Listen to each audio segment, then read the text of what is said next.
Okay, moving on.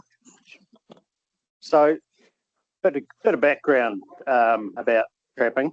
In the 1980s, there was increased international opposition, animal rights groups. There's probably a few in here that can remember the days of outcry about culling harp seal pups, the white ones with the big brown eyes. That was part of that anti-fur sort of movement, and so there's a big crash in the international fur market. And obviously in New Zealand, we just had possums being trapped for fur. So the peak in the price was 1980, and after that it crashed. But of course, it's come back now with the blending of possum fibre with wool, so it's getting a bit more worth doing. But from that sort of opposition and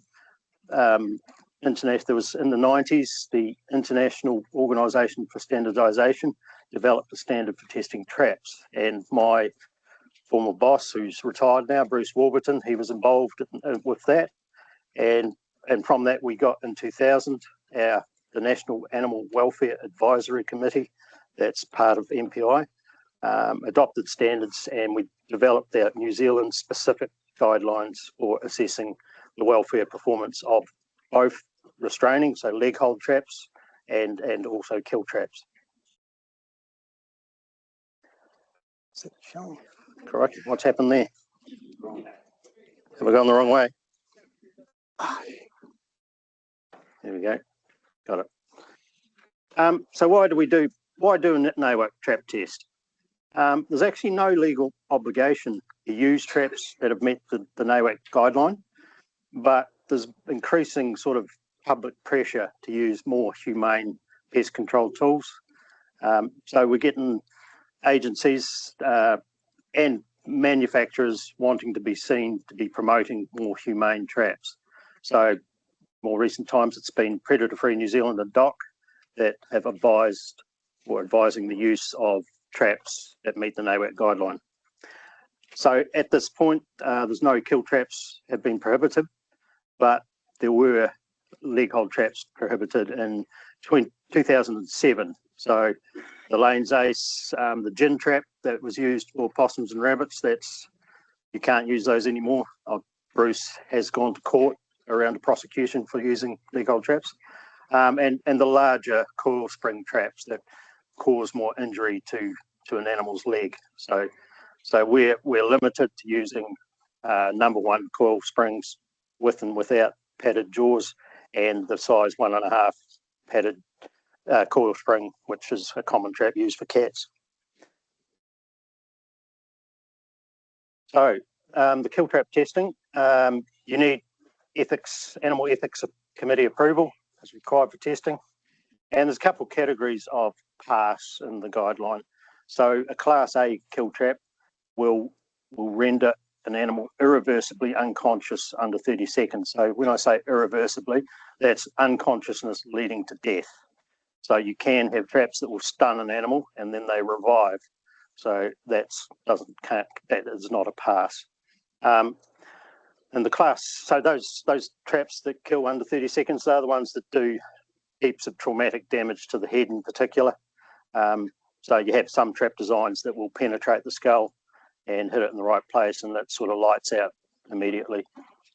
And then you've got the class B kill traps, and the threshold there is 3 minutes. So these often apply to animals that choke out traps that choke out animals. So, they can only hold their breath so long. And if you're blocking off the airway and the carotid arteries, unconsciousness is pretty rapid. And normally the sample size of 10 is used, and that's basically economics dictate that. Sometimes we've done 15 or 20. But if you choose a sample size of 10, you've got to kill all 10. I think with 15, you have a bit of leeway. You can have 2 in the sample exceed the 3 minutes, but they still have to die within 5 minutes or go irreversibly unconscious under 5 minutes. Now, these tests are not just the test of the trap. They're sort of how the kill traps are set as well. So often they have, they'll be set in tunnels or boxes or up ramps to exclude non-targets. and that sort of influences how animals approach and how they, when the trap fires, how they're struck. So sort of need to, just because a trap has a NAWAC pass, it's sort of, you sort of need to look into how it was tested and how it should be set up. Okay, how is it done? We catch feral animals. We have 1 or 2 guys that are competent trappers and live capture animals and bring them to our animal facility, and then they have to be acclimatized to captivity. This can take a few weeks. Generally a month is a good length of time to get them behaving normally and not stressing out too much.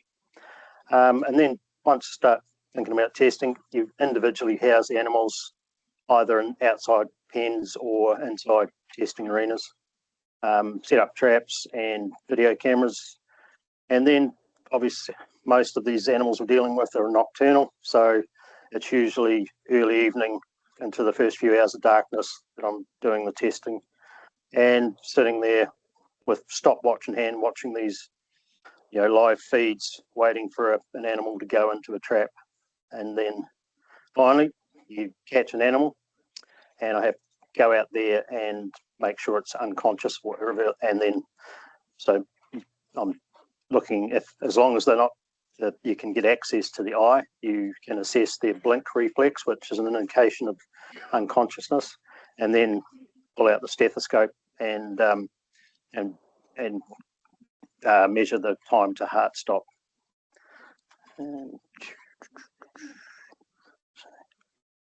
So in summary, over the last 25 years, we've done 129 NAWAC trap tests, 8 species, 69 trap models, and of those 129, there's 57 tests past the guideline.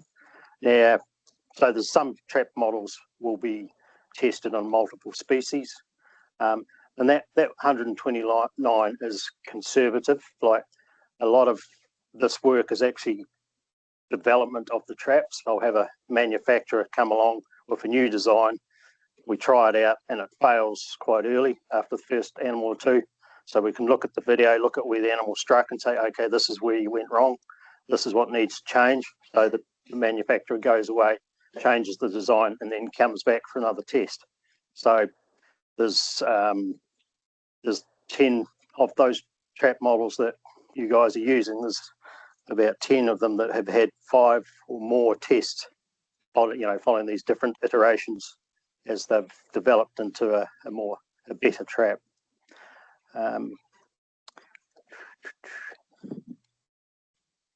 Right, so just moving on to the species that you're most commonly going to get in the braided riverbed systems.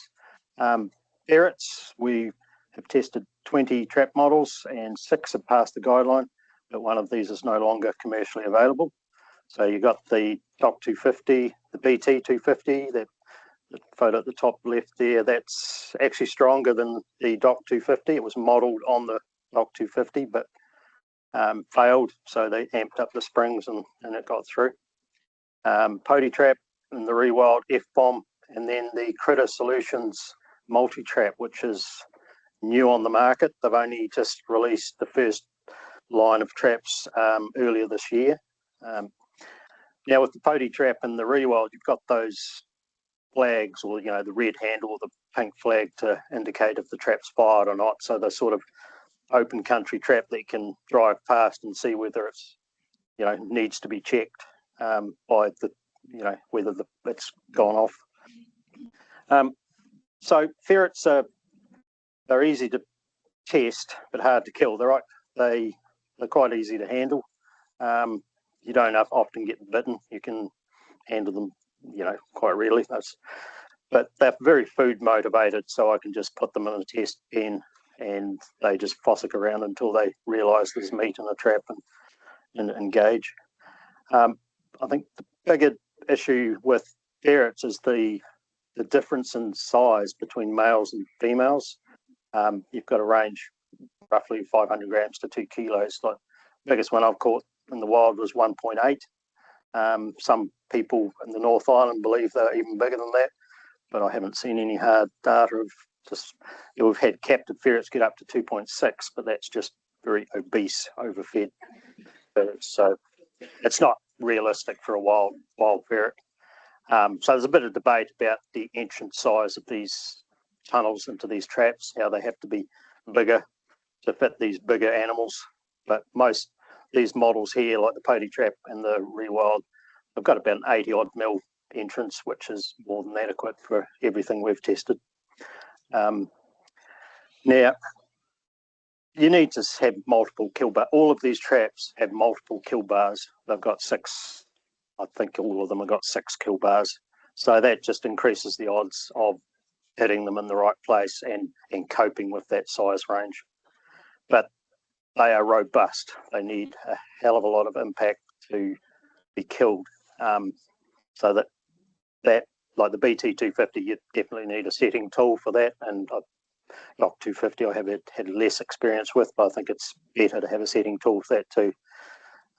The multi-trap, it's a battery operated resetting trap, so it resets for you. You just got to push a button or two to arm it.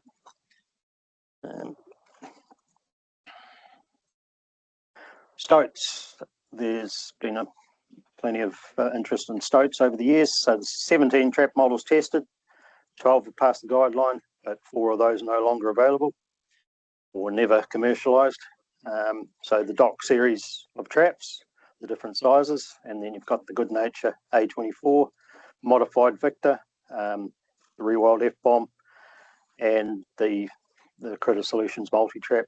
And another new trap here is the New Zealand Auto Traps AT110, the company that produced the AT220 for possums and rats. So this is currently being field tested. They have they've got funding from Dock Pools to Market to commercialise, manufacture these traps.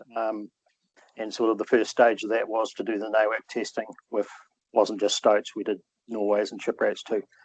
But they're currently doing, and that model will be available next March, I think it is. They're trying to market it, I'll get it out in the world. Testing of stoats with these traps, they're actually not that hard to test. The hard thing is getting them. We've got a trapper that down Haas that catches them for us, and he knows what he's doing.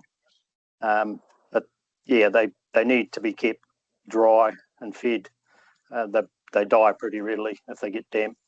But once we get them in captivity, we've been doing it for long enough to know how to keep them alive. And and the size range, the sort of females will be 200, males, the biggest male we've tested is 450. So that's quite chunky. Very quick reaction speed. So if your trap triggering there's any delay, they can be out of harm's way before it fires. So the better traps are the ones with the instant firing. But they are lightly constructed, which is why you can kill them with the Victor traps. You just got to hit them in the right place, hit them in between the ears and the eyes. And they're pretty fixated on holes. They have no problem. You put them out in a pen with holes, and that's the first thing they do is investigate holes, looking for prey or looking for something how to get out. Norway rats. So there's been 21 trap models tested, and 11 of those have passed the guideline, and 5 of them aren't commercially available. So the Dock series traps, modified Victor, the Rewild F-bomb, and this new NZ Auto Traps AT110. They're a bit of a pain in the ass to test. We try and avoid using them in the pens because they just dig holes and can dig out if they're left there long enough. And they're fairly destructive too with gnawing on various things. The weight range is the interesting thing. Currently I'm doing a trap test with Norways, and the biggest one I got there is 510 at the moment. But that's not unusual for us to get mature Norway rats over 500 grams. Don't think I've ever hit 600, but it's not out of the question.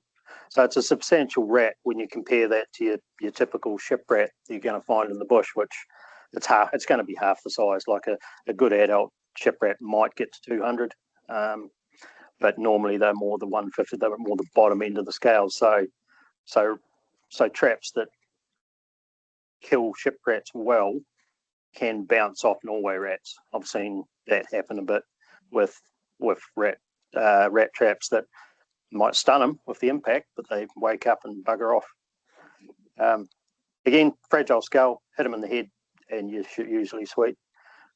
Love entering holes, no problem. I tend to use bacon fat, but can use peanut butter. Yeah, they're more of a meat eater than the shiprat, so bacon fat seems it's a good sort of paste that you can use in bait wells or wherever. Hedgehogs, not a lot of emphasis on hedgehogs over the years, which is interesting because they're main predator in these braided riverbed systems. They were tested on the Dock series traps back in the early 2000s, and more recently tested the rewild the F-bomb. Yeah, there's probably, there's room for improvement. We certainly could have a bit of a closer look at other traps out there for hedgehogs. With testing, you don't do it this time of year. This is data I've accumulated from trail cameras in the Mackenzie Basin. We've been doing wallaby work and rabbit work and stuff. And yeah, June, July, don't waste your time. But what's interesting there is that peak in activity in October, which is probably about when your birds are starting to produce eggs, and that's when they are most active. So yeah. And size-wise, you can get them over a kilo, generally 300 grams to a kilo. They do have quite a fragile skull, so you can kill them with Victor traps or A24s if you hit them in the head. But these bigger traps, they need enough compression. They need the clamp force to, if the impact hasn't killed the animal, they need a fairly high clamp on the body to stop things working. So normally when I'm dealing with hedgehogs, I just use dog roll and cat biscuits. It's a pretty popular bait. Cats, 17 trap models tested. 6 have passed the guideline. 2 of those no longer commercially available. You got the Tims, Belial Super X 220. So in the bottom right there, that's probably, don't know how commonly that's used these days. This is testing that was done a long time ago, and the submarine tunnel that these 2 traps are set in, sort of it's playing on cat behaviour, that they're sort of interested in boxes, jumping into the top of that tunnel, and they work. Like you have a bait at each end where the mesh is, and the trap set in front of it. So that photo is showing an unset trap in the slot there, but it'll be a double trap set. They just try and push through the trap to get at the bait and get whacked. So what else are we up to? The SA2 cat trap. This is Steve Allen. Actually, the 2 that are not commercially available were his earlier sort of trap designs that he no longer manufactures. So he's moved on to the SA2 cat trap, which is it's good trap. It sort of kill bar comes up under the chin and holds them pretty well. And usually in these sort of raised sets, you're getting issues with, you're going to get probably 10 times as many possums as you are cats. So we did also test them on possums. And then we've got the Critter Solutions multi-trap HT. So it's not the same as the previous trap that was tested on the other species. So it's actually a gruntier version.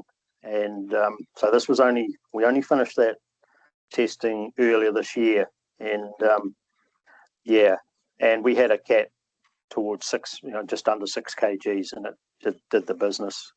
But I'm just not sure how that's going to be marketed, whether Critter Solutions or just market them as 2 separate trap designs, or it's work in progress. It's sort of, if people are interested in the trap, talk to Critter Solutions and see what's happening.